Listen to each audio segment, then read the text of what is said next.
Hi guys, it's Michelle and welcome back to Fitspiration with Michelle. This is week 5 and this week's theme is eating out. I love eating out, but I find it to be extremely challenging when I want to stay on plan. What about you? Oftentimes we go out to eat because we are celebrating an event or a special occasion and we feel we need to go all out with our eating.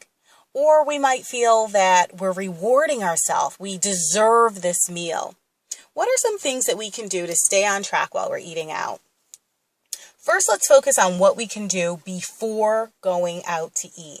And I do want to say that I know eating out can be a matter of sitting at a restaurant to dine, going to a fast food drive-thru, or just picking up a takeout meal. But we're going to focus on eating at a restaurant today. So what are some things that we can do before eating out?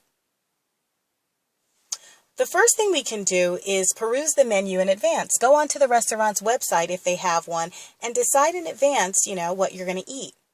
Count the points or count the calories in advance to see if this is something that you want to invest in. If you plan to have a fairly large meal, try to eat lightly during the day and stay hydrated. I love this idea.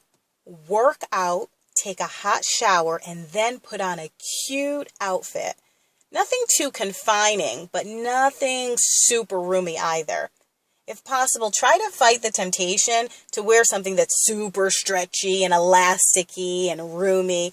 That way you won't be inclined to overeat. Now let's focus on what we can do during our dining out experience. First comes that sugary beverage. I am a major Shirley Temple girl when I go out. I love Shirley Temples with extra cherries, and I have been sipping on those since I was a little child. That is like something I equate with going out to eat. I also like that, raspberry lemonade or strawberry lemonade, and oftentimes the refills, it's bottomless, and so a lot of times we're drinking way too many calories. Why not enjoy one of your beverage of choice? Or just opt to totally sip on water and or unsweetened iced tea, water with lemon, anything that's low in calories. Then comes that basket of warm, buttery bread and biscuits and cornbread. You know what I'm talking about. Why not ask the waiter not to bring the bread out at all if you find that it's going to be a challenge for you? I'm a sucker for warm, soft, doughy bread with butter and olive oil. So I usually do opt to have the bread. If you're like me and you're going to have that bread, just enjoy one serving. Savor every bite instead of overindulging. Next on the menu, the fattening appetizer. Can you choose a vegetable-based appetizer or a broth-based soup as your starter? Can you split the appetizer? Can you have the appetizer as your meal?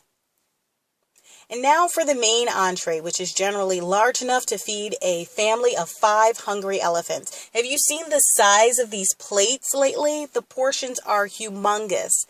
You can choose to share the entree with your dinner companion, or you can even ask the waiter to wrap up half of your entree at the start of your meal. This way, you won't feel tempted to overindulge once you've eaten what you plan to eat. You can ask to have a small plate to put your food on. Instead of having it on a humongous dinner plate, just have it on a small lunch-sized plate. You can also try to fill your plate with vegetables. Order steamed broccoli or sauteed vegetables or sauteed green beans instead of filling your plate up with those fattening, carby side dishes like French fries or loaded mashed potatoes or mashed potatoes and gravy or candied yams or macaroni and cheese or other pastas. Try to focus on having tons of vegetables on your plate. You can even choose to have a giant salad as your entree and top it with some lean protein. The sky is the limit. Moving on to dessert. I'm a dessert person. My friends know that when we go out to eat, oftentimes I'm more interested in the dessert menu than I am in my actual entree. I love dessert. What I found, to be satisfying is to ask the waiter to split the dessert in the kitchen and bring it out on two separate plates so that my friend and I, or whoever I'm eating with, we can share the dessert and we both have the dessert presented beautifully. It looks just like the regular dessert, but you're cutting down on calories, fat, cutting down on your portion size. I love that suggestion. So if you are like me and you just have to have dessert, why don't you try looking for a fruit-based dessert or something light, if there's Jell-O on the menu, or just a fruit salad, or something not doughy and super sugary, just a nice light fruit parfait of some sort. Lastly come the cream and sugar laden coffee or tea. Can you enjoy this beverage without the sugar or with less of the sugar, or just skip the coffee, period, and sip on ice water? Try to focus on the company that you are with. Enjoy the conversation that's taking place. Instead of having a heavy sauce or dressing on top of your meal, ask to have it on the side, and then you can just dip and control the portion that you are having. Eat slowly. Put your fork down between bites. I mean, I don't do that, but I'm sure it would work. I often have my fork in my hand during the entire meal. Sometimes I'm even gesturing with the fork. The fork doesn't go down, but I'm certain that eating slowly and putting that fork down will actually curb our desire to overindulge. Focus on good posture. Resist the urge to slouch and grub. I love to throw on comfy clothes, go to a restaurant, slide down in the booth, put my feet up, and just enjoy everything. However, if you focus on good posture, you're more aware of yourself and you're more aware of the eating process. You're not zoned out and ready to go into some sort of carb coma. Instead of going out to dinner, can you go out to lunch? You'll save money, you'll save calories. You can get your heaviest meal over with early in the day. Now what to do when you're ordering your meal.